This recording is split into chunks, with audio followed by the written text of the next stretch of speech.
এটা হচ্ছে বারাণসী স্টেশন, বেনারসি স্টেশনও বলতে পারো, এবং বিশাল বড় লাইট, পুরো লাইটে ঘেরা।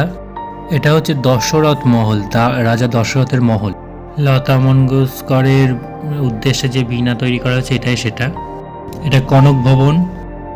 সরজ নদীর তীরে গঙ্গা আরতি এবং প্রচুর ভিড় দেখতে পাচ্ছ তোমরা।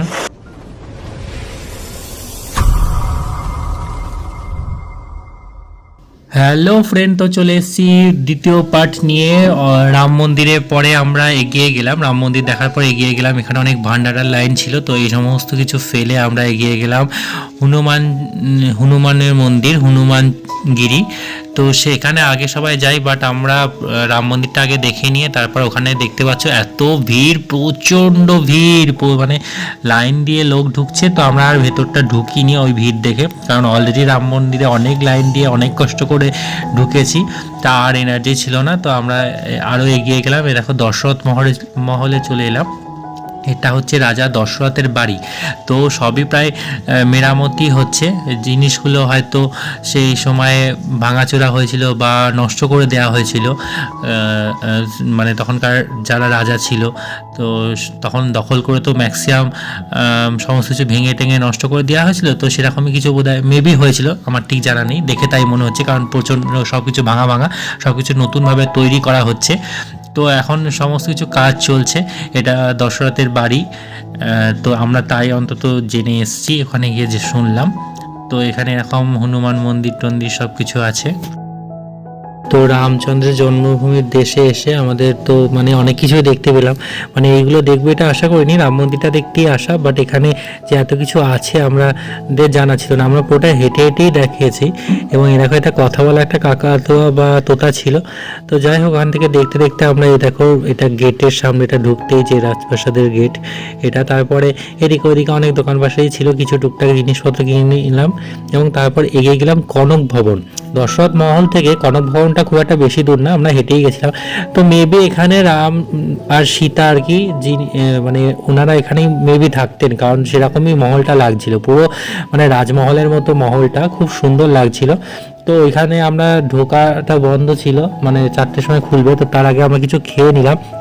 সারাদিন কিচ্ছু খাওয়া হয়নি, পুরোটাই উপোস ছিল। তো তার জন্য আমরা একটা ধোসা খেলাম, মানে ভাতটার তো কিচ্ছু পাইনি ওখানে, ধোসা লাস্টে ধোসা খেলাম। এবং ওই সব খাওয়ার পরে আবার 4টে বেজে গেল, আমরা ভেতরটা ঢুকলাম, দেখতে পাচ্ছ সিঁড়ি টিড়ি দিয়ে, এবং ভেতরটা খুবই সুন্দর। ওখানে ঠাকুরের মানে রাম লক্ষ্মণ সীতা মূর্তি আছে, এবং ওই মূর্তিটা দেখার জন্য প্রচণ্ড ভিড় ছিল। মানে এরকম এখানে আবার গায়ে অনেকে রাম সীতা এরকম নাম টাম লিখছে, মেবি ওখানে বোধহয় লিখতে হয়, আমাদের ঠিক জানা নেই। দেখো ভেতরটা কেমন ভিড়, দেখো সবাই ফোনগুলোকে এগিয়ে দিয়েছে, কেউ স্ট্যান্ড দিয়ে এগিয়ে দিয়েছে, আমিও স্ট্যান্ড দিয়ে এগিয়ে দিয়েছি, নইলে ওখান থেকে আমি ভিডিও তুলতে পারতাম না। আমি নিজেও দেখতে পাইনি ঠাকুরটা, আমি ভিডিওতেই দেখেছি যে এই ঠাকুরের মূর্তিটা। অ্যাকচুয়ালি তখনই মন্দিরের গেটটা খুলেছিল বলে এতটা ভিড়, তারপরে মেবি হয়তো আস্তে আস্তে ফাঁকা হয়ে যাবে। এবং বাইরে অনেকে বসেছিল, আমিও বসেছি, আমি অনেক ছবি তুলেছি, রিলস করেছি। তো দেখো আমি কিছু ছবিও তুলেছিলাম, বেশ সুন্দর জায়গাটা, খুবই সুন্দর লাগলো আমার। হ্যাঁ, তো আমার মনে হলো এখানে রাম সীতা থাকতেন আর কি, বিয়ের পরে সীতা দেবী এসে এখানে ছিলেন হয়তো। তা ওখান থেকে আমরা ওটা দেখে বেরিয়ে গেলাম। এবার দেখতে যাবো লতা মঙ্গেশকরের যে বীণাটা আছে, লতা মঙ্গেশকরের উদ্দেশ্যে যে বীণাটা তৈরি করা হয়েছে, সেই বীণাটা আমরা এখন দেখতে যাব। তো যাওয়ার রাস্তায় দেখো দেখতে পাচ্ছ এই লতা মঙ্গেশকর চক লেখা আছে, মানে এই রাস্তা ধরে আমাদের যেতে হবে, এবং অনেকটা রাস্তা আমাদের হাঁটতে হয়েছে। আশেপাশে এরকম অনেক মন্দির টন্দির দেখতে পাচ্ছিলাম, অনেক কিছু তৈরি হচ্ছে নতুন, আবার পুরোনো জিনিসও কিছু আছে। তো এরকম দেখতে দেখতে আমরা এগিয়ে গেলাম, এবং কতটা রাস্তা হেঁটেছি মানে সেটা কল্পনাও করা যাবে না, মানে আমাদের খেয়ালই নেই এতটা রাস্তা হেঁটেছি। প্রচণ্ড হাঁটতে হয়েছে আমাদের, কারণ খাওয়া নেই দাওয়া নেই, ওই জাস্ট ধোসা ওই খেয়ে আর কি সারা রাস্তা হাঁটা, মানে বিশাল একটা ব্যাপার। তো মোটামুটি যেতেই হবে, তো আমরা হেঁটে হেঁটেই গেলাম। তো কাছাকাছি প্রায় চলে এসেছিলাম ফাইনালি, মানে অনেক হাঁটার পর ফাইনালি দেখো এই বীণাটার সামনে আমরা এসে উপস্থিত হয়েছি। মানে বিশাল বড় একটা বীণা তৈরি করেছে, এবং খুবই সুন্দর। এই নিচে ঝর্ণা ফর্ণা সবই ছিল, বাট এখন সেগুলো সব বন্ধ আছে। এখানে সবাই ছবি তুলছিল, এবং এখানে মানে একটা মানুষ ছিল যিনি আগে দেখো লতা মঙ্গেশকরের ছবি, এই যে ইনি পুরো স্ট্যাচু হয়ে দাঁড়িয়েছিলেন, এনার সাথে সবাই ছবি টবি তুলছিল। তা আমরা ছবি টবি তুলিনি, আমরা ওখান থেকে বেরিয়ে এলাম। এবার সময় হয়ে যাচ্ছে, অন্ধকার হয়ে যাচ্ছে, যে সরজনী নদী সেখানে আমরা যাব এবং সেখানে আমরা চলেও এলাম সরজনী নদীর তীরে। এখানে অনেকে নৌকো টোকো করে ঘুরছে, তারপর এখানে সন্ধ্যা আরতি হওয়ার জন্য সবাই রেডি হচ্ছে, সবাই বসে আছে আর কি, এরপর সন্ধ্যা আরতি হবে। তো এই দেখো আমরা যতটা পারলাম দেখলাম ঘাটে, মানে সরজনী নদীর জল মাথায় নিলাম এবং তা করতে করতে অন্ধকার হয়ে যাচ্ছিল, আমরা সবাই মিলে একটু ছবি টবি তুলে নিলাম এবং তারপরে ওখানে আরতি শুরু হচ্ছিল।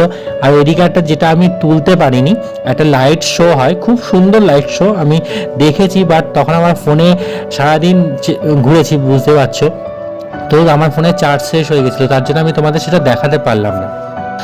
এবং সেই মুহূর্তে এমন একটা ঘটনা ঘটেছিল, মানে আমি যার কাছে পাওয়ার ব্যাংকটা রেখেছিলাম সেও, মানে সে আমাদের থেকে একটু দূরে ছিল এবং সে হারিয়ে গেছিলো, এবং তার জন্য মানে এত সুন্দর একটা জিনিস তোমাদের আমি দেখাতে পারলাম না। আমি নিজে দেখেছি, ফিল করেছি এবং খুব টায়ার্ড ছিলাম।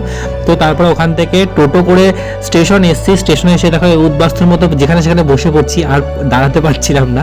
তো তারপর ট্রেন এলো, ট্রেনে নামেই রিজার্ভেশন কামরা ছিল, এতটাই ভিড় ছিল এবং আমাদের রিজার্ভেশনে যে জায়গা, বসার জায়গা পাচ্ছি না, কোনো রকমের মারামারি করে লড়াই করে তো বসলাম, বসে পাটা তো সরাতেই পারছি না, এত পায়ে যন্ত্রণা করছে। যাই হোক কোনো রকমের 4.5 ঘন্টা জার্নি করার পরে এসে পৌঁছালাম বারাণসী স্টেশনে এবং সেখানে একটুখানি রেস্ট নিয়ে, মানে একটুখানি বসে তারপর বারাণসী স্টেশনটা বাইরে বেরোলাম। তো এটাই হচ্ছে বেনারস। তো দেখতে পাচ্ছ কি সুন্দর স্টেশনটা, এখান থেকে অনেকটাই যেতে হয়েছে আমরা যেখানে ছিলাম আর কি, যে হোটেলে, সেটা তোমাদের পরে দেখাবো। এবং প্রচণ্ড ঠান্ডা লাগছিল, আমি চাদর ফাদর যা পেয়েছি মানে গায়ে জড়িয়ে নিয়েছি। এবং এর পরে কাশী এবং বারাণসী পুরোটাই তোমাদের পরের পার্টে দেখাচ্ছি, তো সঙ্গে থাকো, দেখতে থাকো কন্টিনিউয়াসলি।